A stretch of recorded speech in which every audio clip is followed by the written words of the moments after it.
조갑제 TV 시청자 여러분 안녕하십니까. 2025년 4월 11일 오후 4시입니다.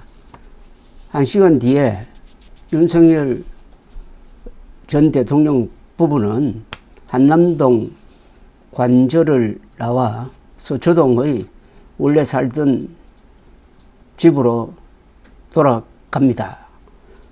이로써 한남동 시대, 동시에 용산의 시대가 끝날 가능성이 있습니다. 앞으로 대통령 집무실을 어디에 두느냐를 가지고 아마 여러 가지 이야기가 나올 것 같습니다.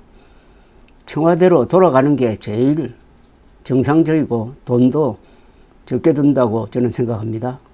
최악은 세종시로 대통령 집무실을 옮긴다는 이야기를 하는 순간 국가 정체성을 두고 아마 치열한 공방, 국론 분열이 일어날 것입니다. 대통령실을 세종시로 옮긴다는 말은 수도를 옮긴다는 뜻입니다. 그런데 수도 옮기는 것은 헌법 개정 사안입니다.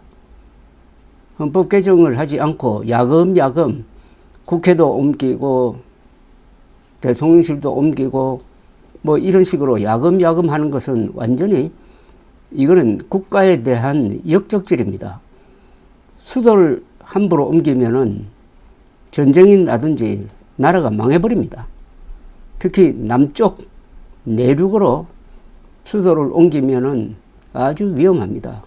고구려도 만주에서 평양으로 옮겼다가 망했고, 백제도 한성에서 공주에서 부여로 옮기다가 망했고, 신라는 건국 이후 1000년 동안 경주에서 계속 있었기에 상북통일을 할 수 있었던 것입니다.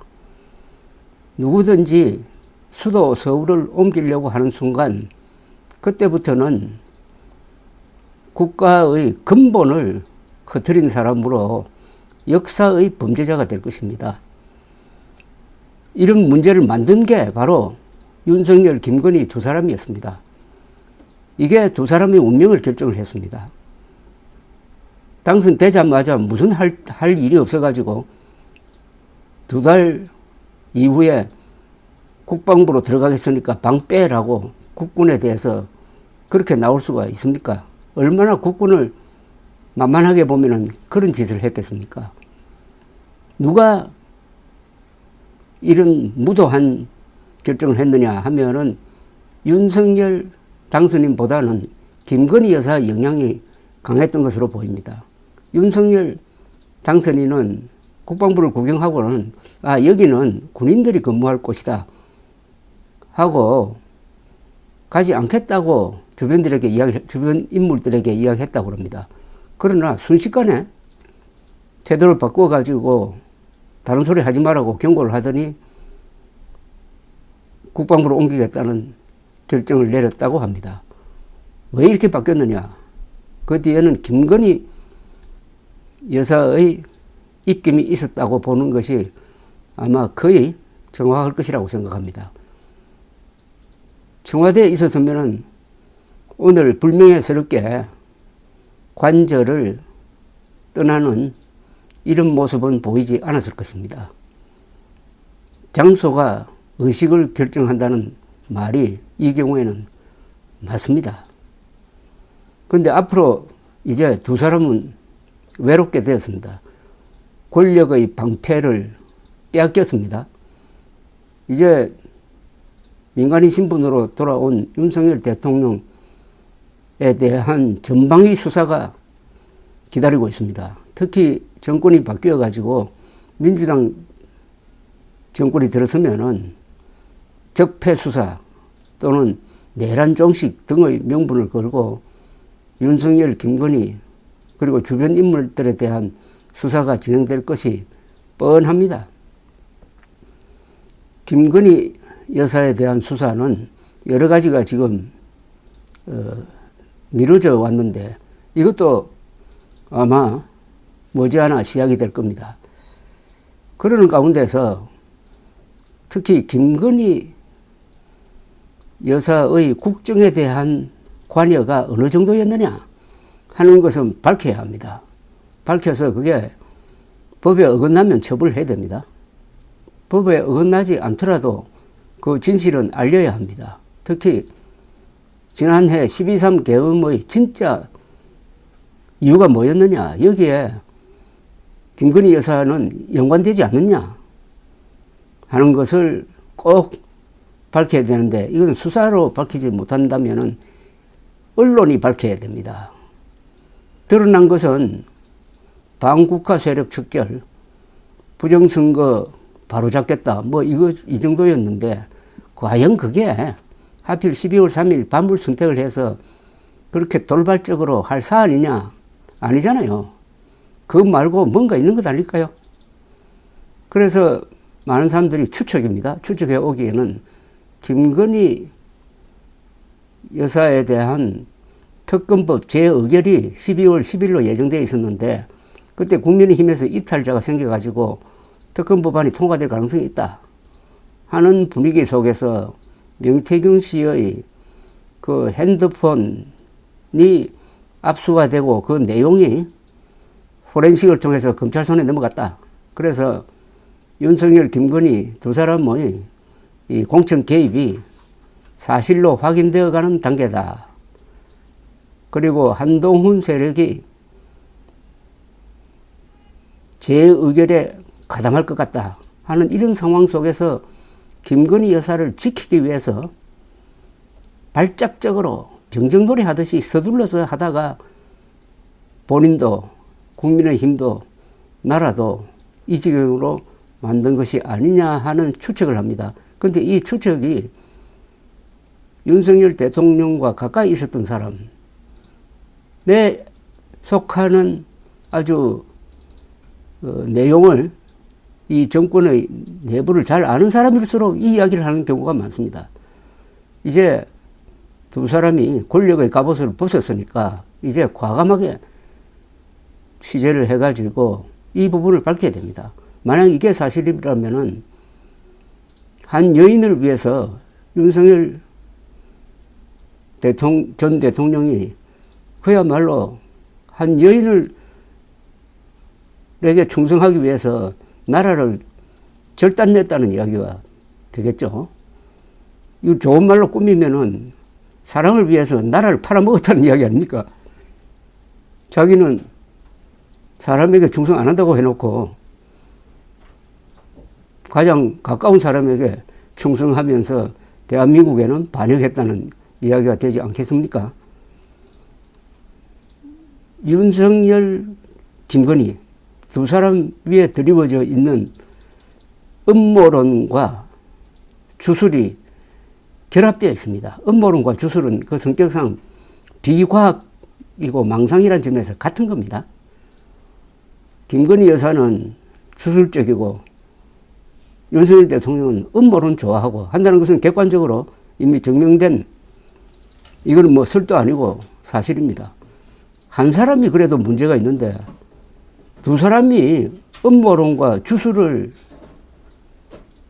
겸한 사고방식을 가지고 있다면 국정 운영을 하는데 과학이나 법이나 이런 게 통하지 않는 겁니다. 그러니까 망상적으로 그 행동도 발작적으로 하고 그렇게 하는 것은 반드시 실패를 합니다.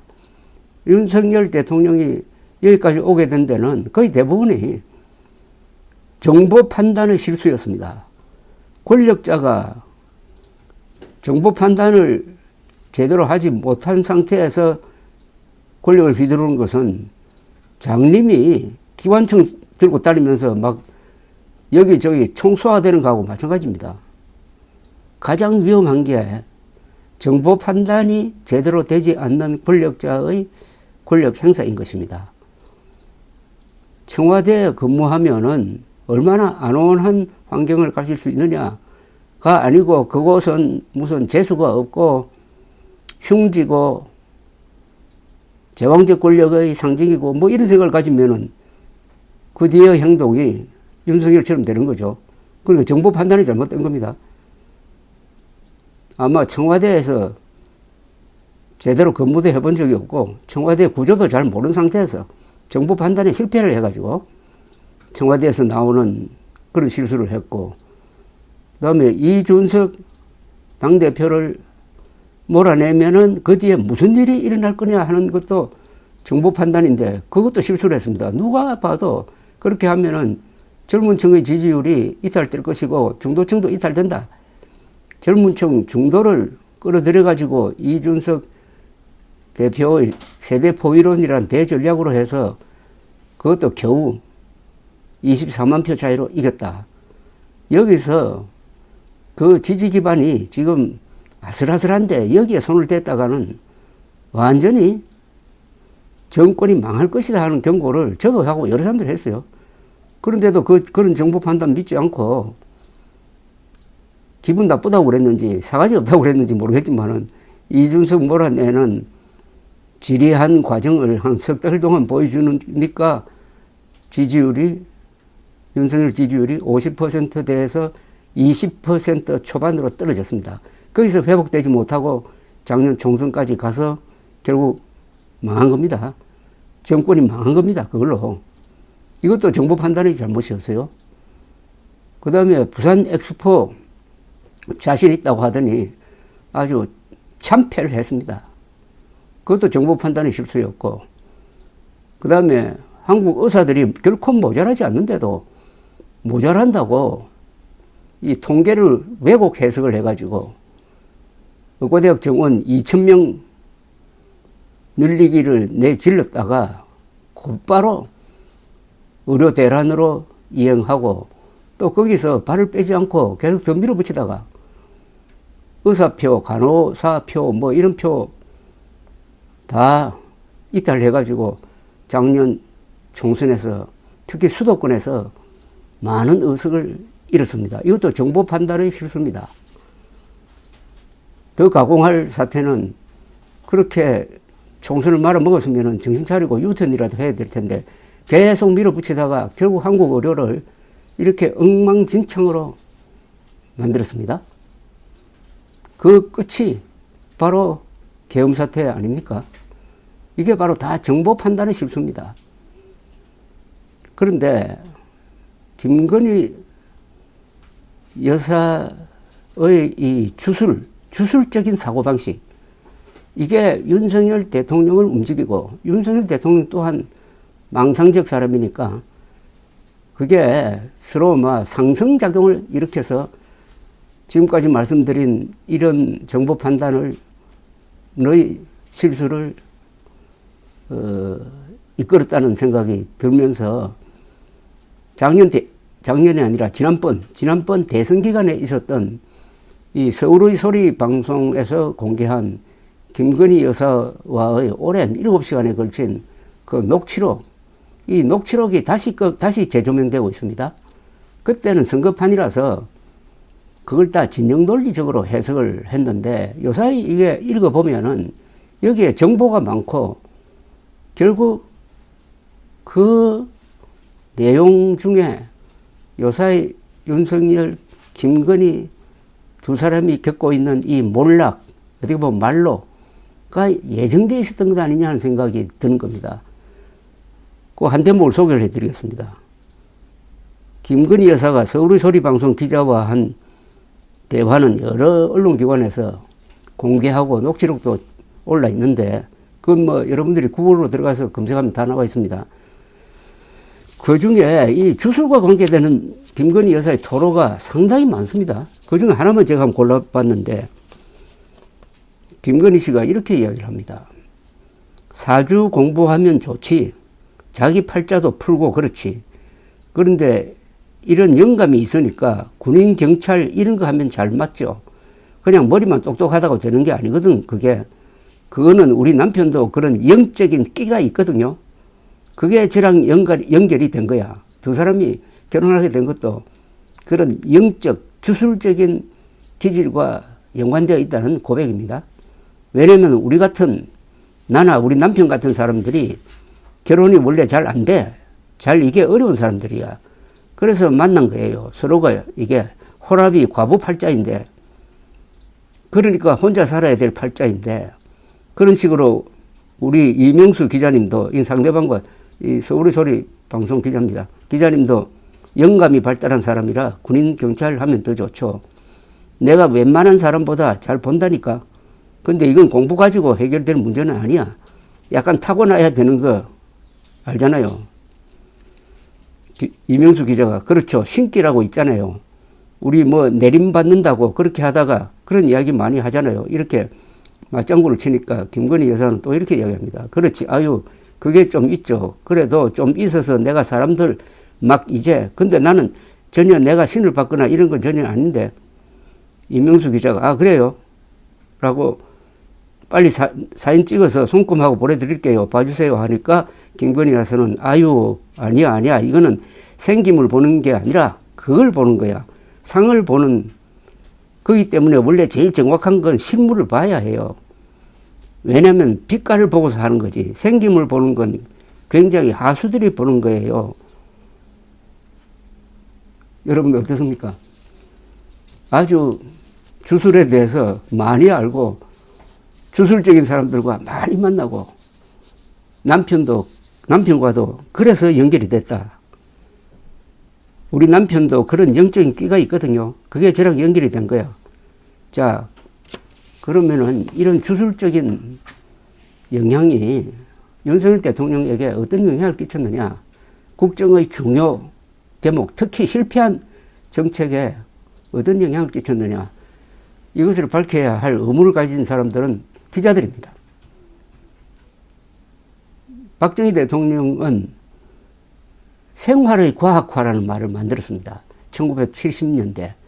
그때 미신에 찌들린 사람들이 많았어요. 그래서 산속에 사당을 짓고 뭐 점도 보고 하는 그런 시설을 다 철거하기도 한 박정희 대통령. 과학을 소중하게 여긴 사람. 그래서 박정희 대통령의 종합공업 건설이라든지 자주국방력 건설이 가능했던 겁니다. 이승만 대통령은 독실한 기독교 신도 미국에서 최고 학부를 나온 사람이니까 그분한테는 이 미신이나 뭐 이런 거는 근처에 갈 수도 없는 사람이었습니다. 우리나라 역대 대통령 중에서 윤석열 대통령처럼 이 음모론, 주술 이런 데 푹 빠졌던 사람이 없습니다. 21세기에 이런 일이 어떻게 일어났느냐. 그래서 그 결론이 김건희 여사를 지키기 위해서 비상계엄을 편 것이 거의 확실하다 하면은 그걸 기자들이 취재를 해가지고 국민들에게 보고할 의무가 있습니다. 지난 4개월 동안 이렇게 국민들이 고생했는데 왜 이렇게 됐는지 모르겠다. 그렇게 되면 안 되죠. 고생을 해도 누가 무엇 때문에 뭘 해가지고 고생을 했다는 정도는 알아야 되고 그것을 보고할 의무가 팩트 파인딩 스페셜리스트, 사실과 거짓말을 구분하는 기술자인 기자들에게 있는 것 아니겠습니까? 감사합니다.